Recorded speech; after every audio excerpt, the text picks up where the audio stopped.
Défense du consommateur. Ça faisait longtemps qu'on n'avait pas fait un document vidéo sur les bricoleurs du dimanche. Là, on a un cas, franchement, c'est intéressant. Fameuse 207 avec le DV4, phase 1, avant mai 2010, peu importe. Le client vient, fuite de carburant. La fuite de carburant, après analyse, on vient de déposer le bloc filtraire derrière, etc. On met le doigt en dessous, c'est au niveau du capteur pression carburant. Autant dire que ça ne fuit jamais là. À ce niveau-là, ça ne fuit jamais. Évidemment, le client, avant ça, nous avait fait part qu'il ait fait faire des travaux de réparation, justement sur cette pièce-là, par un pseudo-garagiste du dimanche. Du pas cher, comme d'hab.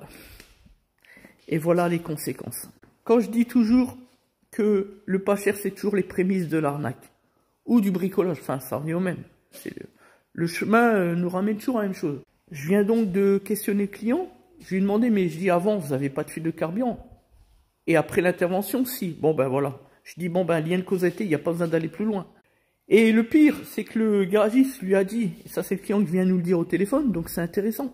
Il a dit, on a eu du mal à mettre la rondelle et ceci, cela. La fameuse petite rondelle au bout du capteur pression carburant sur la rampe. Effectivement, ben, on en a fait une il n'y a pas longtemps, vous avez pu le voir dans nos shorts. Ce qu'on fait nous, on met une petite pointe de glu, on le colle bien dessus, on le maintient 10 secondes, ça tienne bien, puis après on l'enfile dans la rampe, fin du débat. Et ça va tout seul. Franchement, on a dû en faire des centaines, on n'a jamais eu de problème de fuite de carburant, pas une fois, même pas une fois. Voilà la vérité sur les bricoleurs.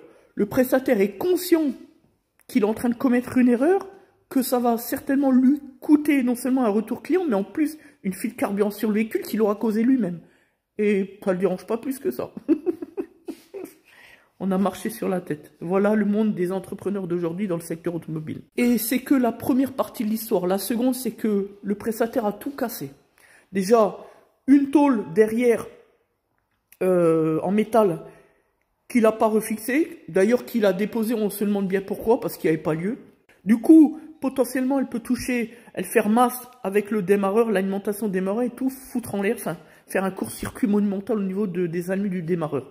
Ça, c'est le premier point. Le deuxième point, le bloc en plastique derrière du sélecteur de vitesse est cassé. Ah oui, il bouge tout seul. Il est cassé. Puisqu'il y a une fixation en bas, effectivement. Ils ont réussi à péter ça. Donc, du coup, le client, potentiellement, il peut se retrouver en panne de boîte de vitesse. Bah oui, ici, il n'arrive plus à passer les rapports. Voilà. Voilà. Et puis, ils n'ont rien dit, évidemment. Ça, tout ça, on l'a expliqué au client. Voilà le monde d'aujourd'hui. Regardez ici le sélecteur. Vous voyez, c'est cassé. Il bouge tout seul. Ça doit être fixé. Il y avait une tôle juste ici, là, au niveau du démarreur, à la fameuse tôle, qui descend justement au niveau derrière de la rampe du capteur pression carburant côté boîte. On voit bien le gras du carburant, la fuite.